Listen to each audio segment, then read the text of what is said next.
प्रणतार सुंदर सा से पीछे तक आवाज जा रही है। आवाज आ रही है पीछे तक? स्वामी जी की आवाज आ रही है? प्राणाजी के तारतम्य का ये संदेश है कि बिंदु में सिंधु समाया रे साधु, बिंदु में सिंधु समाना। यह सारी सृष्टि जानते क्या है? अनंत है। लेकिन परमात्मा के समक्ष एक परमाणु के समान ही है। ऋषि दयानंद जी ने अपने सत्यार प्रकाश में कहा है कि यह समस्त सृष्टि परमात्मा के सामने एक परमाणु के सदृश है। आप सोचिए, जिस पृथ्वी पर आप बैठे हैं, इस पृथ्वी जैसी 13 लाख पृथ्वियां हमारी आकाशगंगा में हैं, जहां हमसे ज्यादा पढ़े लिखे, हमसे ज्यादा विज्ञान में आगे मनुष्य रहते हैं। अभी गारंटी नहीं है कि 13 लाख ही, इससे ज्यादा भी हो सकते हैं। हमारा सूर्य जो है, इस सृष्टि का एक बहुत छोटा सा सूर्य है जो पृथ्वी से 13 लाख गुना बड़ा। हमारी दुनिया कितनी है? आप सहारनपुर जनपद के गांव में रहते हैं। उत्तर प्रदेश में सहारनपुर जैसे कई जनपद हैं, पूरे देश में उत्तर प्रदेश जैसे कई प्रांत हैं, और पूरे इस संसार में पृथ्वी पर हमारे देश जैसे कई देश हैं। और इस गांव में भी, तावर गांव में भी आपका एक छोटा सा परिवार है, कुछ जमीन जायदाद है, कुछ बैंक बैलेंस है, बस इतनी ही तो दुनिया है। आप परिवार के कुछ सदस्यों के साथ रहते हैं, अर्थोपार्जन करते हैं, परिवार का भरण पोषण करते हैं, वंश वृद्धि करते हैं, परिवार के उत्तरदायित्वों को निभाते हैं, और निभाते निभाते आपकी सारी आयु कुछ समय के पश्चात बीत जाती। जब आप अपनी आंखें खोलते हैं तो देखते हैं कि मैं कभी बच्चा था, कभी युवा बना, आज अधेड़ अवस्था में हूँ, कुछ वर्षों के बाद वृद्धावस्था आ जाएगी, आपको चलने में भी कष्ट का अनुभव होने लगेगा। ये संसार की कहानी है। एक छोटा सा मानव मस्तिष्क यह आकलन नहीं कर पाता कि इस अनंत सृष्टि को बनाया किसने। परमात्मा अनंत है तो उसकी हर लीला भी अनंत होती। इस वेद में क्या कहा गया है? सहस्त्र शीर्षा पुरुषा सहस्त्र इच्छा सहस्त्र पाद। उस परमात्मा के अनंत नेत्र है। अनंत नेत्र का अर्थ क्या होता है? उसकी ज्ञान शक्ति अनंत, अनंत अनंत भुजाएं हैं। इसका अर्थ क्या है? उसकी कार्य शक्ति अनंत है। अनंत पैर है। अनंत पैर होने का तात्पर्य, ऐसा कोई भी पदार्थ नहीं है जब परमात्मा की सत्ता की पहुंच। जब मनुष्य इस लीला को देखता है तो क्या कर कि परमात्मा सारी सृष्टि के कण में समाया हुआ है। ये कथन अलंकारिक है, वास्तविक नहीं। जैसे कोई किसी के बच्चे को देखता है तो क्या कहते हैं कि अपने पिता का ही तो रूप है। जैसे पिता का नाम मोहन है और बेटे का नाम सोहन है, तो पिता क्या कहेगा? इसके रक्त में, इसके रक्त की एक एक बूंद में इसका पिता समाया। अलंकारिक रूप से बात सच है, लेकिन वास्तविक रूप में नहीं। पिता का शरीर अलग है और पुत्र का शरीर अलग। जैसे आपके शरीर में जीव है, यह जीव इतना बड़ा है। उपनिषदों में कहा है, बालक सत्यभाग्यस्य सत्यधा कल्पितस्य। बाल की नोक के 10,000 टुकड़े किए जाए, उससे भी छोटा जीव, इतना छोटा जीव है कि कोई भी सूक्ष्मदर्शी जीव का परिमाण नहीं बता सकते कि जीव कितना बड़ा। और परमात्मा तो वहां तक तो मनुष्य की बुद्धि जा भी नहीं सकती। मन को, चित्त को, बुद्धि को, अहंकार को कैसे देखा जा सकता है? केवल समाधि में देखा जा सकता। किसी यंत्र से आप मन को नहीं देख सकते। मस्तिष्क तो बहुत बड़ा शरीर का एक भाग होता है। सिर के ऊपर में मस्तिष्क के कई भाग होते हैं। मस्तिष्क अंतःकरण की कार्यशाला है। और मन जो यहाँ तक हमारे चित्त में, मन में, बुद्धि में जो बात आएगी वो मस्तिष्क में जाती है और मस्तिष्क उसको रूपांतरित करता है। पश्चिमी दुनिया मन और मस्तिष्क को एक ही बात मानती है, लेकिन हमारे गांव में भी ये बात अलग तरीके से कही जाती है। दिल और दिमाग का प्रयोग होता है। बोलचाल में कहावत कही जाती है कि ये काम ये दिल से करते हैं और दूसरे के लिए कहा जाता है ये दिमाग से करते हैं। दिमाग को हिंदी में क्या कहेंगे? मस्तिष्क, और दिल को क्या कहेंगे? अंतःकरण। भाषा का अंतर है। तो वैसे ही समझिए, बोलचाल की भाषा में दिल और दिमाग के प्रयोग से दर्शन शास्त्र की एक बहुत बड़ी गुत्थी खुल जाती है जो पश्चिमी जगत में खुल नहीं पाई। हमारा जीव कितना बड़ा? बहुत छोटा। मनुष्य की बुद्धि आकलन नहीं कर सकती कि जीव कितना छोटा है, क्योंकि जिस बुद्धि को किसी भी सूक्ष्मदर्शी से देखा नहीं जा सकता। अब बुद्धि और मस्तिष्क की बात आती है तो इसको भी लोग एक समझ लेते हैं। मस्तिष्क जो है, देखिए यहाँ पर इतना बड़ा भाग है, इसमें मस्तिष्क स्थित है। बुद्धि सूक्ष्म पदार्थ है, सूक्ष्म प्रकृति का एक अंश है। सृष्टि में सबसे पहले कोई पदार्थ बनता है तो वह बुद्धि तत्व, महातत्व, उसी का अंश हमारी बुद्धि के रूप में है। बुद्धि जैसी प्रेरणा करती है, चित्त के जैसे संस्कार होते हैं, मन के जैसे जीव अपने शरीर के माध्यम से वैसे ही कार्य करता है। तो जीव के शरीर में जो आंतरिक रूप से जो स्वरूप कार्य करता है उसको क्या कहते हैं? अंतःकरण। इसी को बोलचाल की भाषा में दिल कहते हैं। दिमाग क्या है? दिल ने जो सोचा। दिल में मन भी है, एक भाव परक मन होता है और उसी का एक अंश जो है ज्ञान परक होता है। जैसे गणित का जो विद्यार्थी होता है उसकी मानसिकता अलग स्तर की होती है, और जो कवि होता है, कलाकार होता है, उसकी मानसिकता अलग होती है। मन दोनों के अंदर है। मन के कार्यशैली में किसकी प्रधानता होती है उस पर निर्भर करता है। चित्त क्या? जन्म जन्मांतरों के संस्कार उसमें निहित होते हैं। मन का ही एक भाग कहीं कहीं कर लिया गया है। मन, चित्त, बुद्धि और अहंकार, ये 4 अंतःकरण होते हैं। जीव की चेतना पूरे शरीर में व्यापक होती। आप हैं, आपके पैर में कांटा चुभाया जाएगा तो भी आपको दर्द होगा, हाथ में चुभाया जाएगा तो भी दर्द होगा। पूरे शरीर में जीव की चेतना फैली हुई है। जीव की चेतना फैली हुई है, जीव नहीं फैला हुआ। तलवार से शरीर को टुकड़े टुकड़े कर सकते हैं, जीव को टुकड़े टुकड़े नहीं कर सकते हैं, क्योंकि तलवार से काटा नहीं जा सकता।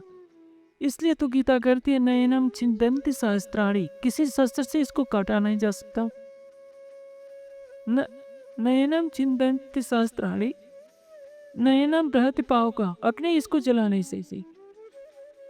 मरे हुए शरीर को तो आग पे जला सकते हैं, जीव को नहीं जला सकते। न जन्म के लिए देते हो, जल इसको गीला नहीं कर सकता। इतना सूक्ष्म है जीव कि जल में इसको डुबोया नहीं जा सकता, अग्नि इसको जला नहीं सकती, तलवार से या किसी भी अस्त्र शस्त्र से इसको काटा नहीं जा सकता। और न इनम सोचत मारता है, वह इसको सुखा नहीं सकता। कहने का से क्या है? जो 5 तत्व के शरीर से जो परे है, शरीर में रहते हुए भी शरीर से परे है, किंतु समस्त शरीर को चेतन किए रहता है, वो क्या है? जीव। जीव के कारण ही हम उठते हैं, बैठते हैं, सोचते हैं, बोलते हैं, विचारते हैं। जीव शरीर से बाहर निकल जाए तो क्या होगा? हम मृत के कहा जाता है कि मर गए। आप क्या सोचते हैं कि आप जन्मते हैं? नहीं, न तो आप जन्मते हैं न मरते हैं। जन्मता कौन है? शरीर। मरता कौन है? शरीर ही। चेतना किसकी व्यापक रहती है? जीव की। तो जीव को क्या कहते हैं? पुरुष। शरीर में जो चेतन तत्व अपनी चेतना से व्यापक रहता है तो उसको क्या कहते हैं? पुरुष कहते हैं। सर्वत्र पूर्ण हो रहा। बाल भी देखिए बढ़ जाते हैं, नाखून भी बढ़ जाते हैं। बाल जड़ है, लेकिन फिर भी बढ़ता है। किसकी चेतना से? जीव की चेतना से।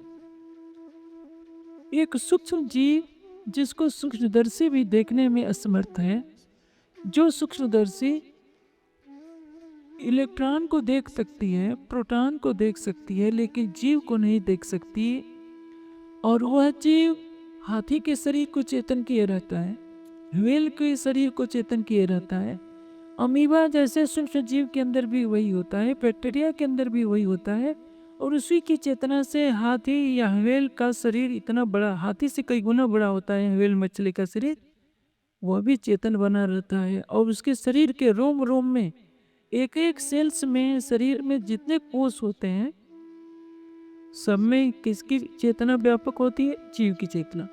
उसी तरह से समस्त सृष्टि के अणु परमाणु में, परमाणु किसको कहते हैं? एटम को अर्थ परमाणु नहीं होता। आजकल जो दर्शन शास्त्र ने जो कहा है वो परमाणु किसको कहते हैं? सृष्टि का सूक्ष्मतम कण। अणु जिसको एटम्स कहते हैं वो तो अणुओं का समूह होता है, उससे भी सूक्ष्म मोलेकुल्स होते हैं, तो स्थूल होते हैं। तो विद्यार्थियों को जो पढ़ाया जाता है, एटम्स का अर्थ अणु होता है, मोलेकुल्स परमाणु होता है, और मोलेकुल्स का अर्थ जो एटम होता है, ये स्थूल जगत की अभी बातें हैं। सांख्य शास्त्र में जिसको परमाणु कहा गया है वो सृष्टि का सूक्ष्मतम कण है, जिसका विभाजन नहीं हो सकता। अब आप सोचिए कि समाधि अवस्था में ही अणु को देखा जा सकता है, ये परमाणु को वास्तव में देखा जा सकता है। समाधि अवस्था में ही मत, चित्त, बुद्धि, अहंकार को देखा जा सकता है, लेकिन इन्हीं की चेतना पूरे शरीर में व्यापक है। वैसे ही जो परमात्मा है, परमात्मा की सत्ता शरीर के सारी सृष्टि के कण कण में व्यापक है। परमात्मा व्यापक नहीं है। जैसे मैंने कहा, सूर्य का प्रकाश अभी पड़ रहा है, सूर्य उगा हुआ है, जानते हैं, पृथ्वी से 13 करोड़ 98 लाख 14 करोड़ किलोमीटर की दूरी पर। सूर्य के अंदर हमारी पृथ्वी नहीं है। सूर्य का प्रकाश हमारी पृथ्वी पर व्यापक हो रहा है, तो सूर्य के प्रकाश से हम लाभान्वित हो रहे। हमको सूर्य के प्रकाश में डाल दिया जाए तो क्या होगा? हमारा अस्तित्व नहीं रह सकता। उसी तरह से जो सच्चित आनंद परमात्मा है, उसके अंदर जगत नहीं है, और जगत के कण कण में सच्चिदानंद परमात्मा की सत्ता है। उसका साक्षात स्वरूप नहीं है, क्योंकि वह कैसा है? सत्य, चित्त और आनंदमय है। जगत का स्वरूप अलग है, परमात्मा का स्वरूप अलग है। संसार के विद्वानों से यही भूल होती है कि दोनों एक दूसरे में मानते। जैसे रात का समय हो जाए, आधी रात, और कहा जाए कि देखिए रात के कण कण में सूरज विद्यमान है, कोई मानेगा? और कहा जाए कि सूरज के अंदर रात्रि का अंधकार बैठा है, यह भी किसी को माने नहीं हो, क्योंकि जहाँ सूर्य होगा वहाँ अंधेरा नहीं होगा, जहाँ अंधेरा होगा वहाँ सूर्य नहीं होगा। सामवेद के मंत्र में इसको बहुत अच्छी तरह से कहा गया है कि सुक्रम ते अनय तेजस्तम, हे परमात्मा, तेरा जो पूजनीय जो स्वरूप है, अनंत सूर्य से भी अधिक प्रकाशमान है, कहीं और है। अहनितेव एव आसी, और संसार कैसा है? रात्रि के समान अंधकार वाला है। परमात्मा सूर्य के समान प्रकाशमान है, जबकि यह जगत क्या है? रात्रि के समान अंधकारमय है। और जिस जगत को अंधकारमय कहा जा रहा है, इसके अंदर सूर्य, चंद्रमा, सितारे भी हैं। परमात्मा के स्वरूप की केवल तुलना की गई है, क्योंकि वो चेतन है, आनंद स्वरूप है, प्रेम स्वरूप है, ज्ञान स्वरूप है, अखंड स्वरूप है। और यह जगत उसके विपरीत गुणों वाला है, असत्य है, जड़ है, दुखमय है। लेकिन तर्तमणि क्या कहती है? बिंद में सिंध समाया रे साधो, बिंद में सिंध समाया, खबर न परी बिंदु बज्या, कहाँ थे ताथे नाम निगम तराई। बिंदु कौन है? दीवार पर एक छोटा सा पेंसिल से, खड़िया से बिंदु बना देते हैं। पूछा जाए कि इसकी लंबाई चौड़ाई बताइए, तो क्या कहा जाएगा? न इसकी लंबाई है न चौड़ाई है, लेकिन है।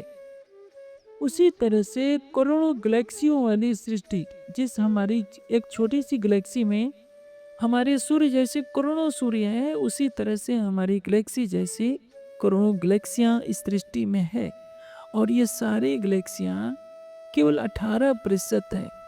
मनुष्य ने जितनी खोज की है, साइंस ने, केवल 18% ही ज्ञान है। शेष 82% क्या है? विज्ञान कहता है वो डार्क मैटर है, महाशून्य है। महाशून्य का अर्थ क्या? कि हमारा जो सूर्य है उस महाशून्य में ऐसे समा जाता है जैसे पानी का बुलबुला पानी में समा जाता है। अब सोचिए, आप घर के झगड़ों से निवृत्त नहीं हो पाते, गांव के झगड़ों से निवृत्त नहीं हो पाते, आप छत पर गर्मी के मौसम में खाट डाल करके सो जाइए, आकाश की तरफ देखिए, चारों तरफ तारे दिखाई देते हैं। कभी आपने सोचा है कि ये तारे कितने बड़े बड़े हैं? आपके सूर्य से करोड़ों गुना बड़े बड़े ये सूर्य हैं। कितनी कितनी दूरी तक है, आपकी बुद्धि कल्पना नहीं कर सकती। आप इस गैलेक्सी के एक छोर से दूसरे छोर तक जाएंगे प्रकाश के वेग से, एक सेकंड में 3 लाख किलोमीटर की गति से यात्रा करेंगे तो भी सृष्टि का और छोर पा लेना आपके लिए करोड़ों वर्षों में भी संभव नहीं है। मनुष्य की बुद्धि जहां तक दौड़ सकती है, सृष्टि उससे भी अनंत है। इस अनंत सृष्टि को परमात्मा के समझ परमाणु के समान भी कहा गया है कि जैसे है ही नहीं, जैसे दीवार पर एक बिंदु कर देते हैं और कहते हैं कि परमात्मा ये बिंदु है, पूछा जाएगा लंबाई चौड़ाई क्या है तो कह देंगे कि हम इसकी लंबाई चौड़ाई तो कुछ भी नहीं होती, ये है नहीं, लेकिन समझने के लिए हमने बिंदु का सहारा बता दिया। उसी तरह से अनंत सृष्टि को क्या कहे? बिंदु। इसमें समाया कौन है? सिंधु। सिंधु किसको कहते हैं? समुद्र। समुद्र के किनारे आप खड़े हो जाइए तो क्या दिखेगा? दूसरी तरफ कुछ दिखेगा ही नहीं।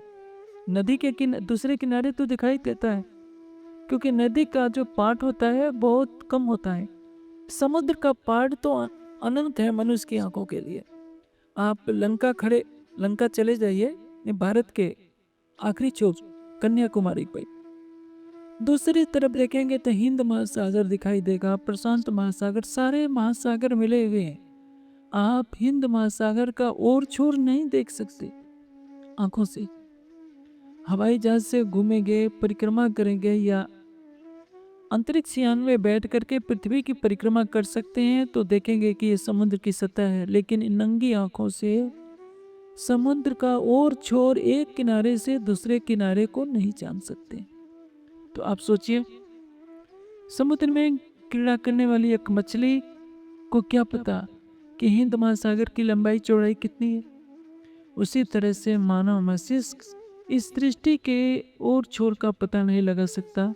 समुद्र के किनारे जैसे रेत होती है, उस रेत में एक कण का जो अस्तित्व होता है, उसी तरह से समस्त सृष्टि में आपके इस सौर मंडल का 9 ग्रहों का अस्तित्व है। और उस 9 ग्रहों में एक पृथ्वी आती है, जिस पृथ्वी पर कई देशों के बीच में आपका एक छोटा सा प्रदेश होता है। उस प्रदेश में एक जिला होता है, जिले में एक छोटा सा एक गांव में, शहर में आप मकान बनाकर रहते हैं। आप सोचते हैं कि सारी दुनिया में ऐसी ही है। मनुष्य अपनी बुद्धि से उस सर्वशक्तिमान परमात्मा को भी ऐसे ही सोच लेता है, अनंत को सीमित कर देता है, परमात्मा को एक मूर्तियों के रूप में विस्थापित कर देता है बना करके। मूर्तियां किसकी बनाई जाती है? देवी देवताओं की, महापुरुषों की। उन महापुरुषों ने परमात्मा की भक्ति की होती है, उनके गुणों की पूजा करनी चाहिए। गुणों की पूजा तो कोई करता नहीं। उनके चित्र बनाइए, मूर्तियां बनाइए, रखिए, लेकिन भक्ति किसकी करनी चाहिए? केवल परमात्मा की, जो सर्वशक्तिमान है, सकल गुण निधान है, देश काल की सीमाओं से परे है, किसी संप्रदाय के बंधन में नहीं। हिंदू का भी है, मुस्लिम का भी है, क्रिश्चियन का भी है, और इस पृथ्वी से परे अन्य पृथ्वियों पर जो प्रजा रहती होगी उनका भी स्वामी है। तो जब हम परमात्मा के बारे में सोचते हैं, पहले तो संसार का बहुसंख्यक भाग एक ऐसा भी वर्ग है, मैं समझता हूँ सारी दुनिया में यदि 7 अरब की जनसंख्या है तो कम से कम 1 अरब तो मनुष्य ऐसे होंगे जो कहते हैं कि हम परमात्मा को मानते ही नहीं। उनके लिए न आत्मा है न परमात्मा है, कम से कम 1 करोड़ 1 अरब लोग होंगे। हो सकता है ये संख्या 2 अरब तक भी पहुंच जाए। जहाँ तक मैं समझता हूँ 1.5 अरब तो मैंने सुना ही है कि 1.5 अरब लोग नास्तिक होते, और जो परमात्मा को मानते भी हैं, विशेषकर अपना हिंदू समाज तो ज़्यादा ही भटका हुआ है। उसको एक परमात्मा पर आस्था भी नहीं है। वो महापुरुषों के अलग अलग रूपों को परमात्मा मानने के भूल कर बैठता है। अब परमात्मा जिस रूप में भी हो, वो कहाँ है, ये सृष्टि के प्रारंभ से ही प्रश्न चला आ रहा है। जो वेद उपनिषद दर्शन पढ़ते हैं उनके कुछ तर्क होते हैं। श्वेतास्त्र उपनिषद में 3 बातें बताई गई हैं।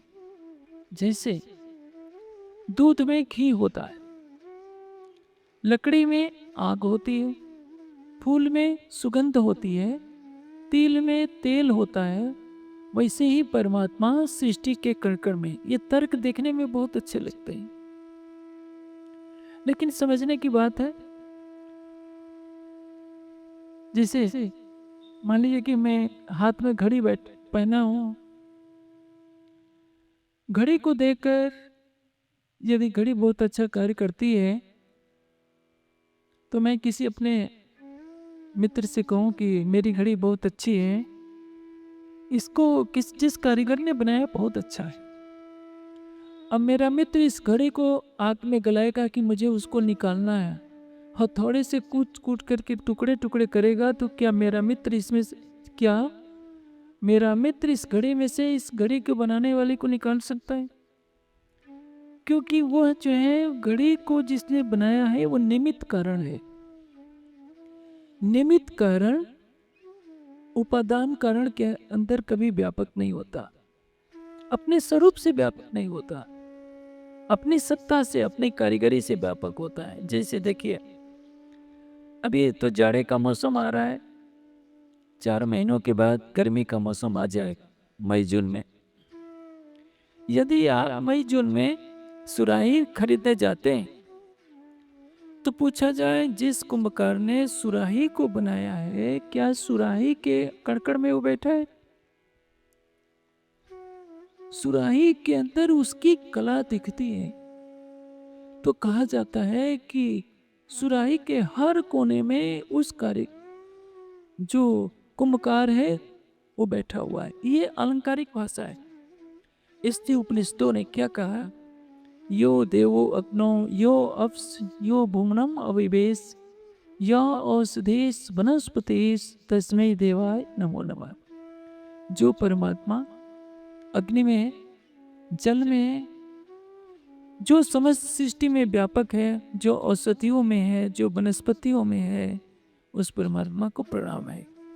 ऋषियों ने ऐसा क्यों कहा कि सृष्टि का ऐसा कोई भी कोना नहीं जिसमें परमात्मा की सत्ता व्यापक हो। सत्ता का अर्थ क्या है? यह आभास देना है कि हाँ, उसमें उसका अस्तित्व है। जैसे आपके शरीर का कोई भाग सूना हो जाता है, जैसे कहते हैं ना, लकवा मार जाते हैं। लकवा यदि मार जाता है, शरीर के हाथ में लकवा आ गया, हड्डियां तो होती हैं, रक्त संचार नहीं होता, उसको सुई से छेदिए तो शायद उसमें पता नहीं लगता होगा, या सुन्न कर दिया जाता है तो डॉक्टर कितना ऑपरेशन करते हैं कुछ भी पता नहीं होता। उसी तरह से इस समस्त सृष्टि के कण कण में देखेंगे तो क्या है, एक सिद्धांत है। मैं उस पर थोड़ा सा प्रकाश डालना चाहूंगा। देखिए, हमारे शरीर में जो सेल्स होते हैं, यदि नास्तिक कितना भी बड़ा से बड़ा नास्तिक हो, केवल शरीर को समझ जाए तो समझ लीजिए उसे परमात्मा का अस्तित्व मानना पड़े। हमारे शरीर में इतने सूक्ष्म कोष हैं, उनका भोजन कैसे चलेगा? एक पूर्व नियोजित प्रबंध तंत्र कार्य करता है। आज जो मनुष्य विज्ञान चिल्लाता है, सर्वोपर विज्ञान तो केवल परमात्मा को मालूम है कि एक एक शरीर के कोष में भोजन कैसे पहुंचाना है, शरीर की सारी प्रक्रिया कैसे चलती रहती है। देखिए, आपके मस्तिष्क में इतने सेल्स हैं कि वे सारे विकसित हो जाएं तो सारी दुनिया की किताबें आप याद कर लेंगे। आपके शरीर में इतनी शिराएं हैं, धमनी, ये शिरा नाड़ियां हैं कि उसको एक सीधी रेखा में लगा दिया जाए तो सारी पृथ्वी का चक्कर हो जाएगा। हर मनुष्य के शरीर में इतनी क्षमता है। जब मनुष्य अपने स्वरूप को नहीं जानता है तो कितना असहाय होकर कहता है कि अरे अब तो मैं बहुत परेशान हो गया हूँ, आत्महत्या कर लूंगा।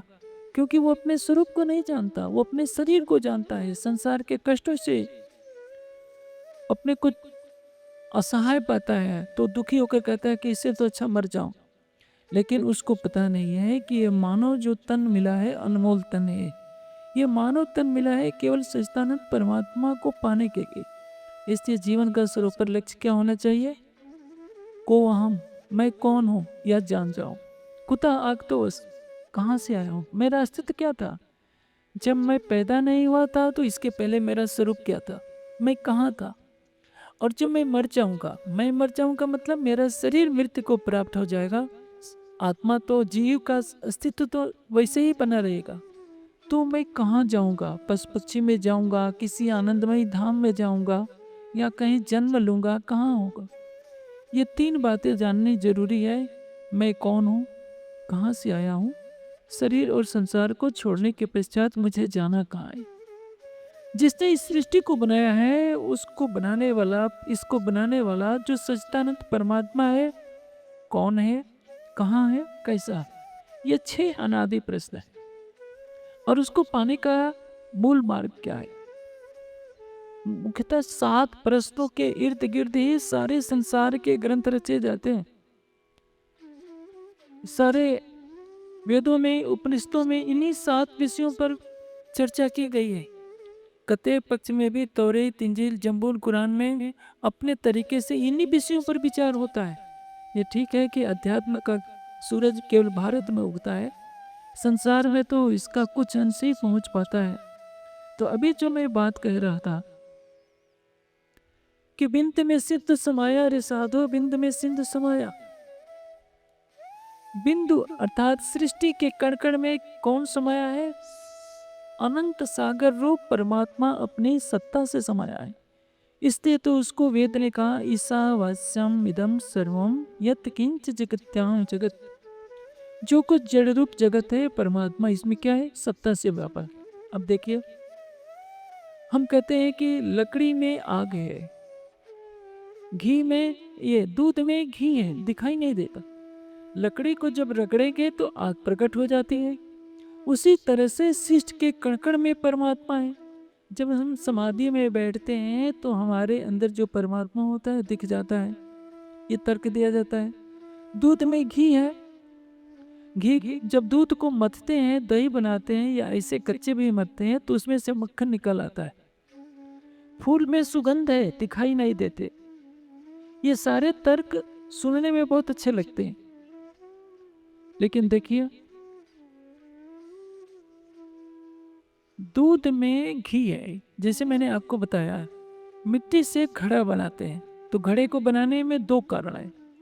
एक तो मिट्टी है, इसको क्या कहते हैं? उपादान कारण। और एक बनाने वाला है, उसको क्या कहते हैं? निमित्त कारण। सृष्टि किससे बनती है?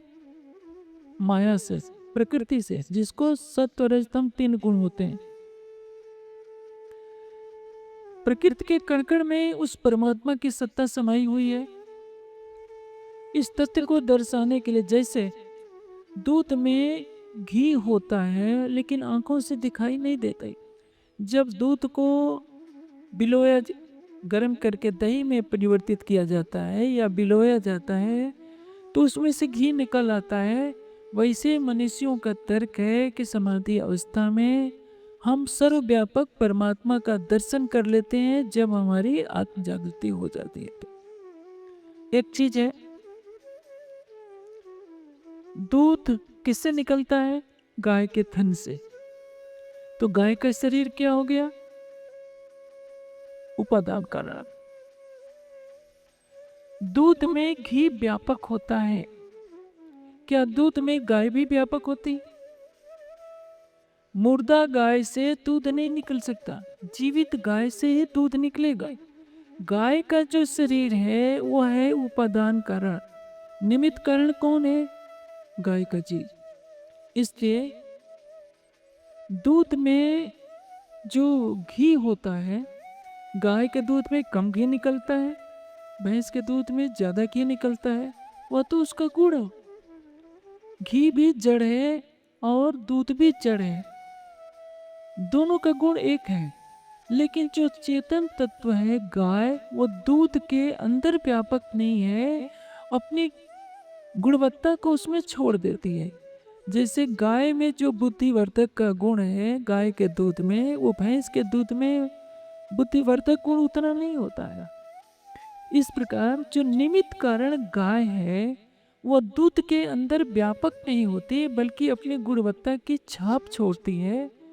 दूध का के अंदर तो घी जो है वो उसी का गुण है, उसकी चिकनाई ज्यादा होती है, तो चिकनाई को आप निमित्त कारण नहीं कर सकते। दूसरा, फूल में सुगंध है। सुगंध क्या है? फूल का स्वाभाविक गुण है, वो दिखाई नहीं देती, सूंघने पर पता चलता है कि इस फूल में सुगंध है।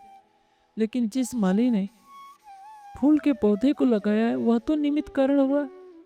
या फूल के पौधे का जो सूक्ष्म जीव उसके अंदर विद्यमान है, उसके कारण फूल का अस्तित्व है। फूल में जो सुगंध होती है वह फूल का ही गुण है, निमित्त कारण वो नहीं है। इसलिए फूल में सुगंध का भी प्रमाण नहीं दिया जा सकता। तीसरी चीज है लकड़ी। लकड़ी में आग है। लकड़ी क्या है? पृथ्वी तत्व है। अग्नि तत्व से जल तत्व बनता है, जल तत्व से पृथ्वी तत्व बनता है। और लकड़ी में पांचों तत्व हैं, वायु तत्व भी है, आकाश तत्व भी है, पृथ्वी अग्नि जल सारे हैं। लकड़ी को जब मथा जाता है, रगड़ा जाता है, तो उसमें जो निहित अग्नि तत्व है वो प्रकट हो जाता है। लेकिन जिस किसान ने पेड़ को लगाया होगा उसका निमित्त कारण कौन है? लकड़ी का वो पेड़, वो किसान जिसने उस पेड़ को लगाया है, ये तो समझिए। या जिस चेतन प्राणी, जिस चेतन जीव जो वृक्ष की योनि में होगा, चलिए अब वृक्षों में जीव नहीं मानते हैं, वैसे तो वृक्षों में जीव भी होता है। वेद में कहा गया कि जो वृक्ष होते हैं संकल्प करते हैं, वृद्धा वर्धन्ते, वृक्ष बढ़ते हैं, वृक्ष सांस लेते हैं, ऑक्सीजन को छोड़ना। दीवार सांस नहीं लेते, दीवार प्रजनन नहीं करते, दीवार में बौर नहीं लगती, दीवार में फल फूल नहीं लगते।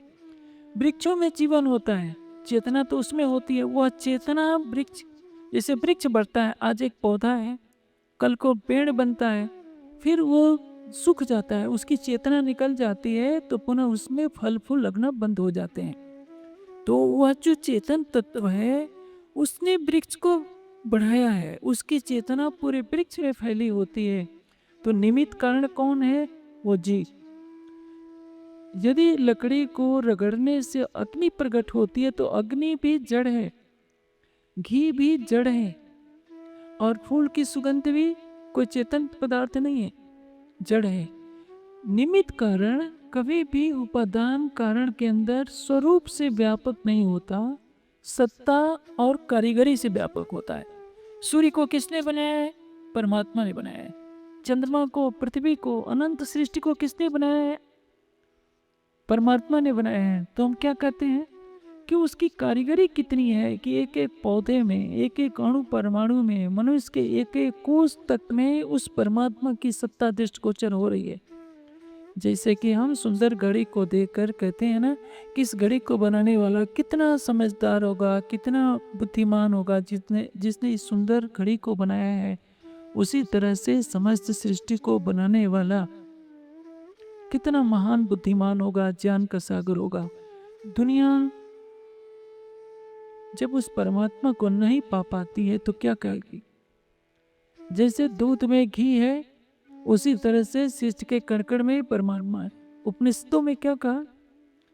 तत्सृष्ट्वा तदेव अनुप्राविशत, उसको रचकर उसमें प्रविष्ट हुआ।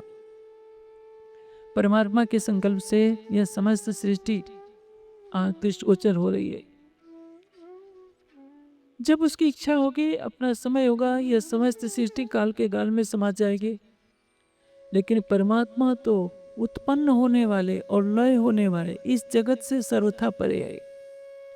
इसलिए क्या कहा गया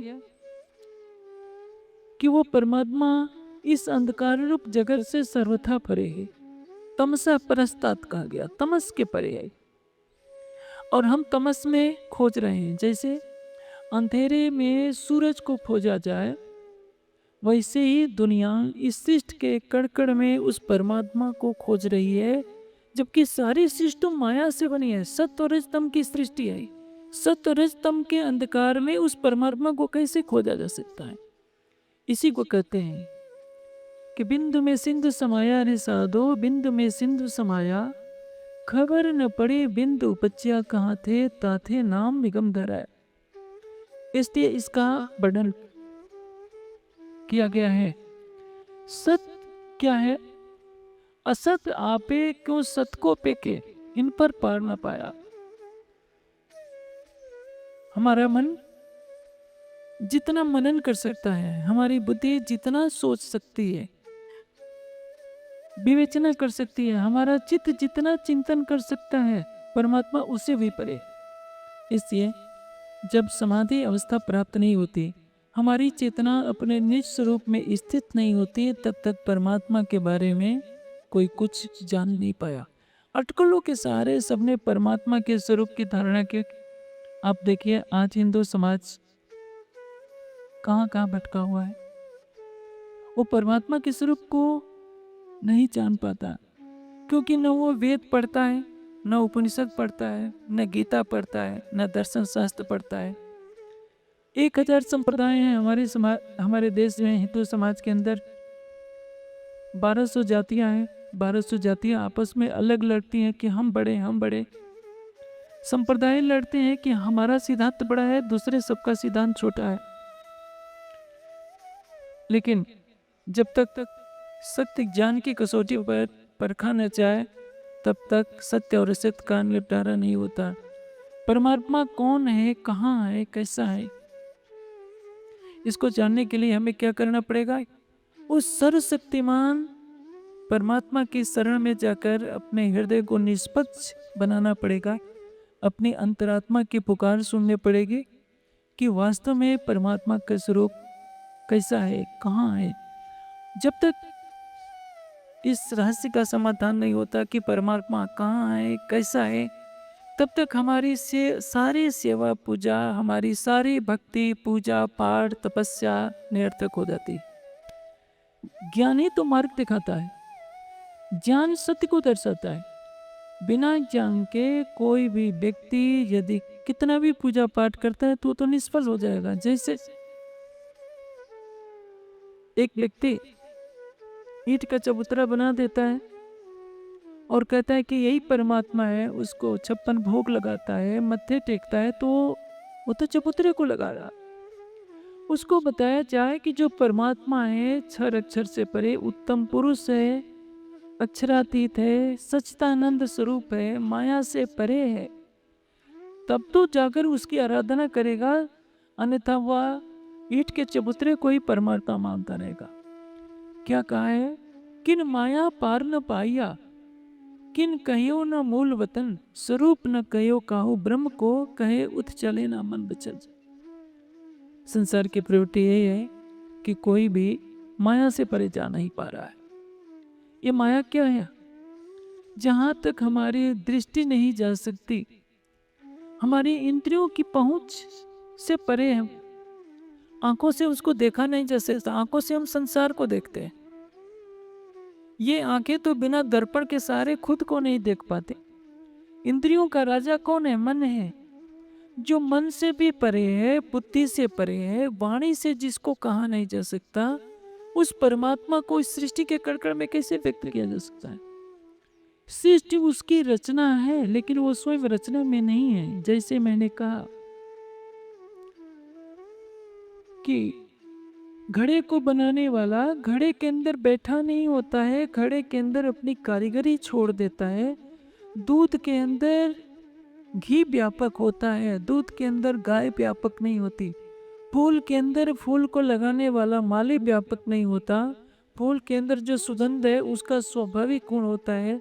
उसी तरह से समस्त सृष्टि के कण कण में परमात्मा की सत्ता है, और वो सत्ता बताती है कि उस परमात्मा का अस्तित्व है। परमात्मा होने का केवल बोध कराती है। परमात्मा वास्तव में अखंड स्वरूप से है। जैसे अंधेरे के कण कण में सूर्य नहीं होता, सूर्य हमेशा अंधेरे से परे होता है, उसी तरह से परमात्मा के स्वरूप में माया का प्रवेश नहीं है। जहाँ परमात्मा है वहाँ मृत्यु नहीं है, वहाँ जन्म नहीं है, वहाँ शोक नहीं है, वहाँ दुख नहीं है। वहाँ क्या है? केवल परमात्मा का ही स्वरूप। सर्वम खलिदम ब्रह्म का उद्घोष कौन करता है? सब कुछ ब्रह्म ही ब्रह्म है। इसका आशय क्या है?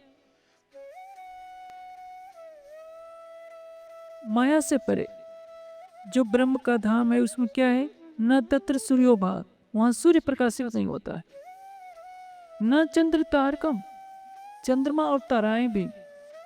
न इमा विद्युतो भांत, ये विद्युत भी वहां नहीं चमकती है। कहने का आशय क्या है? सूर्य में जो प्रकाश है, चंद्रमा में जो चांदनी है, विद्युत में जो कांति है, वो सब कुछ क्या है? माया का प्रकाश है, अग्नि तत्व का प्रकाश है। परमात्मा तो पंचभूतों से, मन बुद्धि अहंकार से सबसे परे है। हम जिस झूठी दुनिया में रह रहे हैं, जिसका स्वरूप हर क्षण बदलता रहता है, यह क्या है? अष्टावरण युक्त ये मंडल है। 5 तत्व मन बुद्धि अहंकार, ये अष्टधा प्रकृति है। गीता में श्री कृष्ण ने 2 प्रकृतियों का वर्णन किया, परा प्रकृति और अपरा प्रकृति। अपरा प्रकृति क्या है? 5 तत्व मन बुद्धि अहंकार, ये अपरा प्रकृति है। और परा प्रकृति क्या है? जहाँ अखंड ब्रह्म अपनी अखंड प्रकृति के साथ क्रीड़ा करता है। ब्रह्म जैसा है वैसे ही उसका धाम है। वहाँ के कण में चेतना है, कण में प्रेम है, कण में आनंद है। इसलिए परा प्रकृति और अपरा प्रकृति के रहस्य को जानना होगा। ये जो त्रिगुणात्मक जगत है, और इस त्रिगुणात्मक जगत से परे जो सच्चिदानंद परमात्मा का धाम है, जिसके लिए गीता कहती है कि न तत्व भाष्य सूर्यो न संको न पाओगा। वहाँ सूर्य नहीं चमकता, चंद्रमा नहीं। यत गत्वा न निवर्तन्ते तद्धाम परममा, वह ब्रह्मधाम है जिसको प्राप्त कर लेने के बाद पुनः इस जन्म मरण के चक्र में लौटना नहीं पड़ता है। जीवन का स्वरूप लक्ष्य क्या होना चाहिए? हम उस सच्चिदानंद परमात्मा को जाने जो अनंत प्रेम का सागर है, अनंत ज्ञान का सागर है, अनंत आनंद का सागर है। अन्यथा यह संसार क्या है? अविद्या से ग्रसित है। जगत मोहात्मकम प्राहो अव्यक्तात् व्यक्त संचिकम, ये जगत मोहमयी है। यहाँ इतने बच्चे भी बैठे हुए हैं, माताएं बहनें बैठी हुई हैं, सबके अंदर एक चेतना है। सभी किसको देख रहे हैं? मैं पूछूं कि आप अपने को देखते हो तो आप क्या बोलेंगे?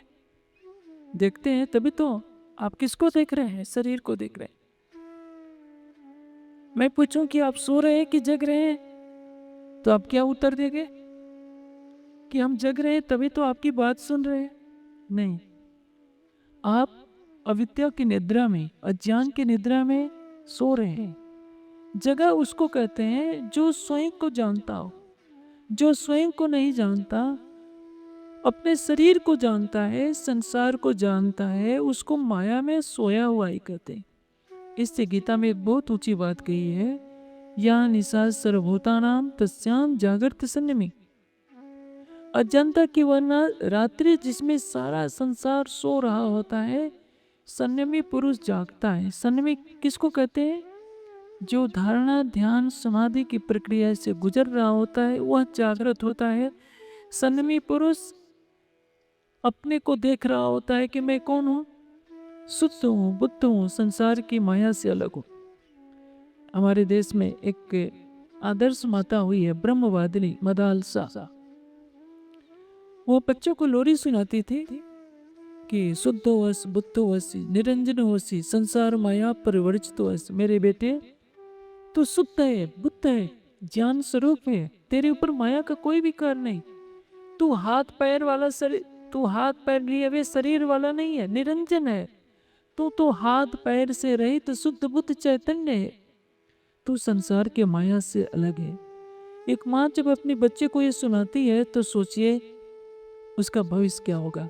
आज की माताएं बच्चों के सामने गलत पिक्चर देखा करती हैं टीवी के ऊपर, बच्चे वही देखते हैं, वही सुनते हैं, तो परिणाम क्या होता है, उनका संस्कार क्या होता है। अब इसीलिए देखिए इतना बड़ा गांव है, अध्यात्म ज्ञान की चर्चा सुनने के लिए कितने थोड़े से लोग आए।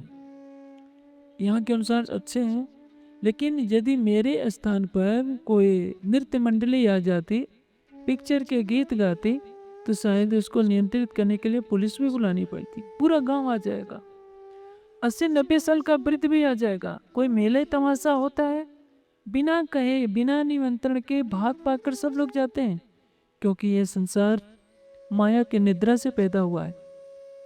खारे जल की मछली को निकाल करके अब दूध में डालना छोड़ चाहेंगे तो प्राण छोड़ देगी, उसको खारे जल में ही अच्छा लगता है। वैसे ही संसार के लोगों को परमात्मा की भक्ति अच्छी नहीं लगती, क्योंकि परमात्मा आंखों से दिखाई नहीं देता, कानों से उसकी बात सुनने में समर्थता नहीं होती है। तो लोग कहते हैं कि अरे किसने देखा है परमात्मा को। जब तक जियो सुख से जियो, कर्ज लेकर भी घी पियो, क्योंकि शरीर तो दोबारा मिलने वाला नहीं है। यह शरीर तो बार बार मिलता है, परमात्मा नहीं मिलता है। अध्यात्म ज्ञान को सुनाने वाला कोई नहीं मिलता, सुनाने वाले मिल जाए तो सुनने वाले नहीं मिलते। और हजारों सुनने वालों में कोई कोई होता है जो उस सत्य मार्ग पर चलने का प्रयास करता है, और प्रयास करने वालों में कोई कोई होता है जो उस परम तत्व को प्राप्त कर पाता है। अन्यथा देखिए संसार में एक पीढ़ी पैदा हो रही है, दूसरी पीढ़ी बूढ़ा हो रही है, तीसरी पीढ़ी मर जा रही है, मर करके फिर वो जन्म ले जा रही है। न जाने कितने योनियों में आपका जीव भटका होगा। ये मेरे सामने विद्यालय के बच्चियां बैठी हैं, आप इधर लोग भाई लोग बैठे हैं, सभी अपने अपने शरीर को देख रहे हैं। आप कौन हैं शायद इन आप में से कोई भी नहीं जानता। एक बार भगवान बुद्ध ध्यान में बैठे थे, उनके सामने से एक वृद्ध गणिका, जिसको वेश्या कहते हैं, निकली। कुछ अपराधी प्रवृत्ति के लोग उसको पकड़ना चाहते थे, वो उनसे सुरक्षा के लिए भाग रही थी। जब वो चली गई तो उसको पकड़ने वाले आए, पूछे कि भगवान आपने इधर से एक स्त्री को भागते हुए देखा है। बुद्ध ने कहा कि हाँ मैंने देखा है, एक व्यक्ति गया था, लेकिन वो स्त्री था या पुरुष ये मैं नहीं बता सकता, मैंने देखा भी है। यदि तुम जानना चाहते हैं कि मेरे मुख से सुनना चाहते हो कि कौन था, स्त्री थी या पुरुष था, तो तुम्हें 12 वर्ष पहले आना चाहिए था। मैं 12 वर्ष पहले स्त्री और पुरुष में भेद बता सकता था, अब बताने में असमर्थ हूँ, क्योंकि मैं उसकी चेतना को देख रहा हूँ। आज जो छोटे छोटे बच्चियाँ दिख रही हैं, आने वाले समय में ये युवा बनेंगे, फिर वृद्धावस्था में चली जाएंगी, फिर ये अपने को क्या कहेंगे कि हम तो बुढ़िया हैं। अभी क्या कहते हैं कि हम बालिका हैं। आप लोगों में से जो कभी वृद्ध हैं, कुछ वयोवृद्ध हैं, कुछ अधेड़ावस्था के हैं, कुछ युवा हैं, सबका शरीर पैदा हो रहा है, सबका शरीर किशोरावस्था, युवावस्था, वृद्धावस्था को प्राप्त होकर मृत्यु को प्राप्त हो रहा है। आपकी चेतना शाश्वत प्रेम आनंद को खोजती फिर रही है, एक योनि से दूसरी योनि में भटकती फिर रही है। चेतना का प्रवाह स्वयं को नहीं जान पा रहा है। कब जानेगा? जब शरीर से स्वयं को परे करेगा, इंद्रियों से परे होएगा, मन बुद्धि के धरातल से परे होगा, अक्षर अक्षर से परे उस अक्षरातीत को जानेगा, जिसके लिए गीता में श्री कृष्ण कहते हैं यस्मात् क्षरात् इति हम अक्षरात् अपि च उत्तमा वेदे च लोकेस्मिन् प्रार्थिता पुरुषोत्तमा। क्षर पुरुष से परे क्या है? अक्षर। अक्षर से परे कौन है?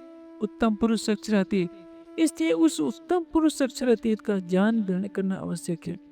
आज हिंदू समाज के पास जाइए तो जो भगवान राम का भक्त होगा वो सारी बात को सुनेगा, कहेगा कि हम तो बस इतना जानते हैं सिया राम जी पूर्ण ब्रह्म है, एक ही वाक्य में पानी फेर देगा। भगवान राम आदर्श मर्यादा पुरुषोत्तम है, उनके जैसा संसार में आदर्श राजा नहीं हुआ, आदर्श पिता नहीं हुआ, आदर्श पुत्र नहीं हुआ, आदर्श भाई नहीं हुआ। सारी सृष्टि भगवान राम के गुणों का वर्णन करती है, लेकिन भगवान राम के पहले भी तो सृष्टि चल रही थी। जब भगवान राम का जन्म नहीं हुआ था, ये तो त्रेता की कहानी है, 16 लाख वर्ष पहले की। जानते हैं सृष्टि संबत क्या है? 1,96,53,126 वर्ष हो रहे हैं इस सृष्टि को चलते हुए।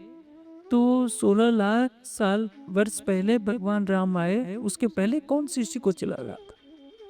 जो अनादि परमात्मा है वो माता के गर्भ में नहीं आता।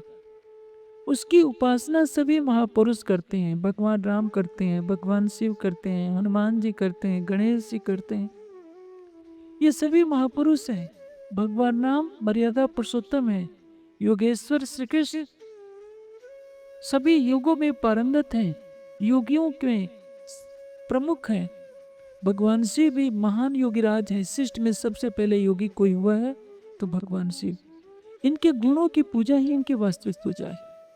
जैसे ये ध्यान में बैठकर परम तत्व की खोज करते हैं, परमात्मा का ध्यान करते हैं, हमारा नैतिक उत्तरदायित्व होता है कि हम क्षर को जानें। यह क्षर जो नश्वर है, इस क्षर जगत का संचालन करने वाला कौन है? यह क्षर पुरुष जिसके स्वप्न में, जिसके संकल्प से सृष्टि बनी है, उसके परे अक्षर को और अक्षरातीत कौन? अक्षर जो कुटस्थ दृष्टा है, सूर्य जो आकाश में चमक रहा है, पृथ्वी पर उड़ने वाली धूल से, कीचड़ से अप्रभावी रहता है, उसके ऊपर कोई प्रभाव नहीं होता। वो कर्म फल का भोग नहीं करता, कर्म जीव करता है। जीव को अपने कर्मों के अनुसार सुख या दुख प्राप्त होता है। परमात्मा आनंद स्वरूप है। परमात्मा को आपके चढ़ाए हुए भोग की आवश्यकता नहीं होती है। वो तो नियम इसलिए बनाए हैं ऋषि मुनियों ने, महापुरुषों ने, कि मनुष्य कुछ देने की प्रवृत्ति रखे। सब परमात्मा को भोग लगाकर खाए, इसका आशय क्या है कि खाने से पहले वो सोचे कि यह उसका नहीं है, उस सर्वशक्तिमान परमात्मा का दिया हुआ है। यदि कोई सोचता है कि ये तो मेरा घर है, ये मेरा शरीर है, तो क्या होगा? ये तो मोह का बंधन बन जाएगा। अहंकार यहीं से पैदा होता है।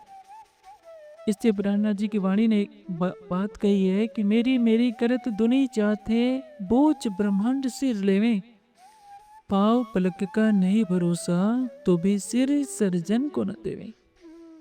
मेरी मेरी करत, ये मेरा है, मैं हूं और मेरा है, यही तो अहंकार पैदा होता है। सच्चाई क्या है? न तो आप हैं न आपका ये शरीर है। आपका शरीर है तो मरने देना नहीं चाहिए।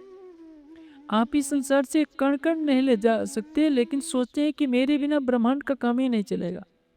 मैंने अधिकतर कार्यक्रमों में देखा है, यहाँ तो वृद्ध माताएं कुछ शांत दिख रही हैं, लेकिन पीछे तो वृद्ध माताएं सबसे ज़्यादा वही शोर करती हैं।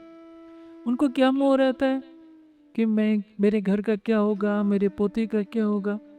शरीर कुछ दिनों का मेहमान होता है, लेकिन मोह पीछे पीछे चलता है।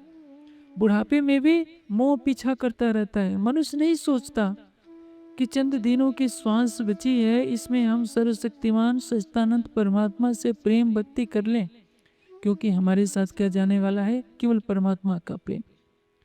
मृतम शरीरम उत्सृज्य, जब हमारा शरीर मर जाता है तो उसको छोड़कर सब चल देते।